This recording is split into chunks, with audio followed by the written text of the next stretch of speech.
মুহাম্মদ, আপনি কি কখনো কল্পনা করেছেন একটি রাতের মধ্যে আপনার পুরো জীবন পরিবর্তিত হতে পারে? আপনি কি ভাবতে পারেন যখন চারপাশে অন্ধকার আর নিঃশব্দ, তখন আকাশের দরজা খোলা হয়ে যায় এবং মানব ইতিহাসের সবচেয়ে বিস্ময়কর যাত্রা শুরু হয়? রাতটি শুরু হয়েছিল দুঃখের ছোঁয়ায়। মক্কার বাতাস ভারী, চারদিকে অবিশ্বাসীদের অত্যাচার, মুসলিমরা দুর্বল, অসহায়, নির্যাতিত। এই সময়ে আপনার জীবনের সবচেয়ে বড় সহায়, প্রিয়তমা স্ত্রী খাদিজা রাদিয়াল্লাহু আনহা আর নেই, যিনি প্রথম দিন থেকেই বিশ্বাস করেছিলেন, যিনি আপনার পাশে ছিলেন প্রতিটি কঠিন মুহূর্তে। সেই হৃদয় এবার মাটির মধ্যে সমাহিত। মুহাম্মদ, আপনি কি অনুভব করছেন সেই শূন্যতা, সেই নিঃসঙ্গতা? তারপর চলে গেলেন আপনার চাচা আবু তালিব, যিনি আপনাকে সমাজের আঘাত থেকে রক্ষা করতেন। এই বছরকে বলা হয় আমুল হুজুন বা দুঃখের বছর। আপনি একা হয়ে গেছেন। তাইফে গিয়েছিলেন, মানুষের দিকে ডাক দিয়েছিলেন আল্লাহর পথে, কিন্তু স্বাগত নয়, বরং শিশুরা পাথর ছুঁড়েছে, রক্ত আপনার পায়ের জুতো ভিজিয়ে দিয়েছে। মুহাম্মদ, এই মুহূর্তের দোয়া এক অসহায় বান্দার আরতি। আপনি কি জানেন, ঠিক সেই সময় আল্লাহ ঘোষণা দিলেন, এখন জমিন তোমার জন্য কঠিন, তাই আসমান তোমার জন্য উন্মুক্ত। এই ছিল মিরাজের প্রারম্ভ। এটি কেবল একটি অলৌকিক ঘটনা নয়, এটি সম্মান, সান্ত্বনা এবং মানবজাতির জন্য আসমানি উপহার। রাত গভীর, মক্কা নিস্তব্ধ। হঠাৎ আগমন করলেন জিব্রাইল আলাইহি ওয়াসাল্লাম। তিনি আনলেন এক বিশেষ বাহন, বুরাক। দৃষ্টি পৌঁছায় না এমন এক সওয়ারি। এটি গতি নয়, এটি আল্লাহর কুদরাত। মুহাম্মদ, আপনার যাত্রা শুরু হলো মসজিদুল হারাম থেকে মসজিদুল আকসা পর্যন্ত। চোখের পলকে দূরত্ব মিলিয়ে গেছে। মাসের পথ কেটে এক রাতের মধ্যে পৌঁছে গেলেন পবিত্র জমিনে।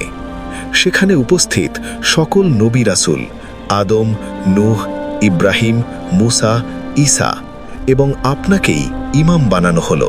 এটি শুধু সম্মান নয়, এটি ঘোষণা, নবুয়তের শৃঙ্খল পূর্ণ হয়েছে। আপনি কি জানেন মুহাম্মদ, কেন এই সমাবেশ হলো? কারণ মিরাজ কেবল ব্যক্তিগত সম্মান নয়, এটি উম্মতের দায়িত্বের ঘোষণা। এই রাতের পর নামাজ ফরজ। এই রাতের পর আসমানের সাথে সরাসরি সংযোগ স্থাপিত হবে। প্রথম আসমানের দরজা এখন অপেক্ষা করছে। আপনি কি প্রস্তুত? জিব্রাইল আলাইহি ওয়াসাল্লাম সঙ্গে মুহাম্মদ, আপনি পদার্পণ করলেন। আপনি দেখলেন আদম আলাইহি ওয়াসাল্লামকে। ডান দিকে উজ্জ্বল আত্মারা, বাম দিকে অন্ধকারাচ্ছন্ন। মানবজাতি দুই ভাগে বিভক্ত হবে, জান্নাতের দিকে এবং জাহান্নামের দিকে। এই প্রথম আসমান মুহূর্তটি মুহাম্মদ আপনাকে জানালো আপনার উম্মতের পথ আপনার দাওয়াতের সাথে জড়িত। এখানেই প্রথম শিক্ষা, নেক পথে যাওয়া সহজ হবে না, কিন্তু আল্লাহর নিকট থাকা সান্ত্বনা দেবে। দ্বিতীয় আসমান অপেক্ষা করছে। এটি শুধু উচ্চতা নয়, এটি শিক্ষা। এখানে আপনি সাক্ষাৎ করবেন ঈসা আলাইহি ওয়াসাল্লাম ও ইয়াহিয়া আলাইহি ওয়াসাল্লামের সঙ্গে। এরা ছিলেন অত্যাচারের শিকার, কিন্তু সত্যের পথে অটল। হে মুহাম্মদ, তাদের ধৈর্য দেখুন। এই আসমান শিক্ষা দিচ্ছে, ত্যাগ ছাড়া সত্য প্রতিষ্ঠিত হয় না। তৃতীয় আসমান, ইউসুফ আলাইহি ওয়াসাল্লামের সাক্ষাৎ। অর্ধেক সৌন্দর্য তার মধ্যে, কিন্তু সৌন্দর্যই পরীক্ষা। উম্মতকে প্রশ্ন করা হলো, নফস বেছে নেবে নাকি আল্লাহর পথ? মুহাম্মদ, এই আসমান আপনাকে শিখালেন, প্রলোভন এলে দৃঢ়তা ধরতে হবে। প্রথম তিন আসমান যেন মানবজাতির সূচনা, ত্যাগ ও সৌন্দর্যের পরীক্ষা। মুহাম্মদ, আপনার যাত্রা এখন আরও উচ্চ দিকে যাবে। আপনি শুধু ঊর্ধ্বযাত্রা করছেন না, আপনার হৃদয় প্রস্তুত হচ্ছে। আসমান ক্রমে খুলছে, আর প্রতিটি স্তর আপনাকে আরও দায়িত্ব, আরও শিক্ষা দিচ্ছে। আপনি এখন চতুর্থ আসমানে পৌঁছালেন। এখানে সাক্ষাৎ হলো ইদ্রিস আলাইহি ওয়াসাল্লামের সাথে। তিনি ছিলেন ধৈর্যের নিদর্শন। মানুষের অবহেলা, অবিশ্বাস, উপহাস সব সহ্য করে তিনি আল্লাহর পথে অটল ছিলেন। মুহাম্মদ, এখানে শিক্ষা স্পষ্ট, যদি আপনি আল্লাহর পথে ধৈর্য ধরেন, মর্যাদা আসবেই। ধৈর্য ছাড়া কোনো মানুষ নিজেকে ঠিকভাবে প্রতিষ্ঠা করতে পারে না। চতুর্থ আসমান আপনাকে শিখাচ্ছে আপনি শুধু নিজের জন্য নয়, আপনার উম্মতের জন্য দায়িত্ববান। পঞ্চম আসমান, এখানে উপস্থিত হারুন আলাহি ওয়াসাল্লাম, হৃদয় কোমল কিন্তু নেতৃত্ব কঠিন। মুহাম্মদ, দেখুন কতটা ভারী দায়িত্ব একজন নবীর উপর। আপনি এখন অনুভব করছেন উম্মতের সুখ দুঃখ আশা সবই একজন নবীর সাথে যুক্ত। ষষ্ঠ আসমান, মুসা আলাহি ওয়াসাল্লামের দেখা, তার চোখে গভীরতা, কষ্টের ছাপ। মুহাম্মদ, এই মুহূর্তে আপনি বুঝবেন এক নবী আর এক নবীর জন্য কতটা চিন্তা করে। মুসা আলাহি ওয়াসাল্লাম বললেন, এক তরুণ নবী এলেন যার উম্মত আমার উম্মতের চেয়ে বেশি জান্নাতে যাবে। এই অভিজ্ঞতা মুহাম্মদ শুধু সম্মান নয়, এটি মানবজাতির জন্য পথ নির্দেশিকা। আপনার উম্মতের জন্য আল্লাহ যে পরিকল্পনা করেছেন তা এখানে প্রতিফলিত হচ্ছে। আপনি দেখলেন প্রতিটি আসমান যেন এক একটি পাঠ। প্রথম 3 আসমান সূচনা, ত্যাগ, সৌন্দর্যের পরীক্ষা। চতুর্থ, পঞ্চম, ষষ্ঠ দায়িত্ব, নেতৃত্ব ও উম্মতের কল্যাণ। মুহাম্মদ, প্রতিটি আসমান আপনাকে আরও শক্তিশালী করছে, আরও দায়িত্ববান করছে। এখন সামনের আসমান, সপ্তম আসমান, এখানে উপস্থিত ইব্রাহিম আলাহি ওয়াসাল্লাম। তিনি বাইতুল মামুরের পাশে। তিনি বললেন, মুহাম্মদ, তোমার উম্মতকে জান্নাতের কথা স্মরণ করিও। তাদের বলুন, যে কোনো শুভ কাজ, জিকির, দোয়া জান্নাতে ফল বহুগুণিত হবে। সপ্তম আসমান মুহাম্মদ আপনাকে দেখালো উম্মতের জন্য সৃষ্ট প্রতিটি ইবাদাত গুরুত্বপূর্ণ। প্রতিটি সিজদা, প্রতিটি তাসবিহ, প্রতিটি দোয়া আসমানে নেমে আসে। এটাই সত্যিকারের মিরাজ, মানুষ আর আল্লাহর সরাসরি সংযোগ।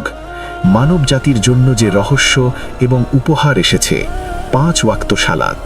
প্রথমে 50 ওয়াক্ত নির্ধারিত, তবে মুসা আলাহি ওয়াসাল্লাম বললেন, তোমার উম্মত পারবে না, কমানোর আবেদন করো।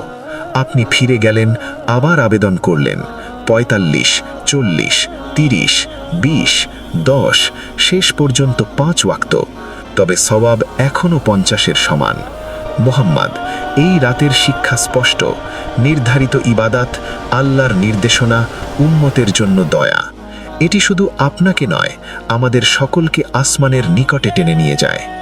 মুহাম্মদ, এরপরই আপনার চোখের সামনে দৃশ্যমান হল জান্নাত ও জাহান্নামের অবস্থা। এটি শুধু শিক্ষার দৃশ্য নয়, এটি আসমানি হুক, আপনার উম্মতকে সতর্ক করা, পথ দেখানো।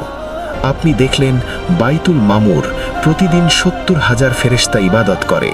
এটি দেখাচ্ছে উম্মতের জন্য ইবাদতের মূল্য, জান্নাতের প্রস্তুতি। আপনি মনে মনে শপথ নিলেন, উম্মতের জন্য পথ প্রদর্শক হবেন। আপনি অনুভব করছেন প্রতিটি আসমান একটি শিক্ষা। তারপর সূর্যোদয়ের সাথে সাথে তিনি মক্কায় ফিরে গেলেন আর সবাইকে মিরাজের ঘটনা বলতে থাকেন। পবিত্র কাবার চত্বরে দাঁড়িয়ে যখন তিনি সেই মহাজাগতিক সফরের বর্ণনা দিচ্ছিলেন, তখন মক্কার আকাশে এক অপার নিস্তব্ধতা নেমে এসেছিল।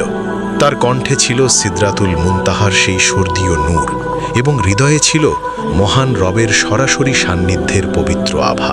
তিনি বর্ণনা করলেন মসজিদুল আকসার সেই নুরানি ইমামতির কথা, যেখানে সকল নবী রাসূল তার পেছনে সিজদাবনত হয়েছিলেন। কুরাইশদের কাফেররা যখন উপহাস আর সন্দেহের জাল বুনছিল, তখন দয়াল নবী সাল্লাল্লাহু আলাইহি ওয়াসাল্লাম অটল পাহাড়ের মতো দাঁড়িয়ে সত্যের প্রতিটি ধাপ বর্ণনা করেন। তাদের অবান্তর সব প্রশ্নের জবাবে তিনি বাইতুল মুকাদ্দাসের প্রতিটি কোণের নিখুঁত বিবরণ দিয়ে সবাইকে হতবাক করে দেন। সেই সংকটময় মুহূর্তে আবু বকর রাদিয়াল্লাহু আনহু যখন কোনো প্রশ্ন ছাড়াই তো বলেছেন বলে সাক্ষ্য দিলেন, তখন পৃথিবীর ইতিহাসে সিদ্দিক উপাধির অধিকারী হলেন। মিরাজ কেবল একটি ভ্রমণ ছিল না, বরং এটি ছিল এক মহিমান্বিত উপহার, 5 ওয়াক্ত সালাত, যা প্রতিটি মুমিনের জন্য স্রষ্টার সাথে মিলনের এক আধ্যাত্মিক সেতু। সেই রাতের প্রতিটি শিক্ষা আজও মুমিন হৃদয়ে হেদায়তের আলোকবর্তিকা হয়ে চলছে।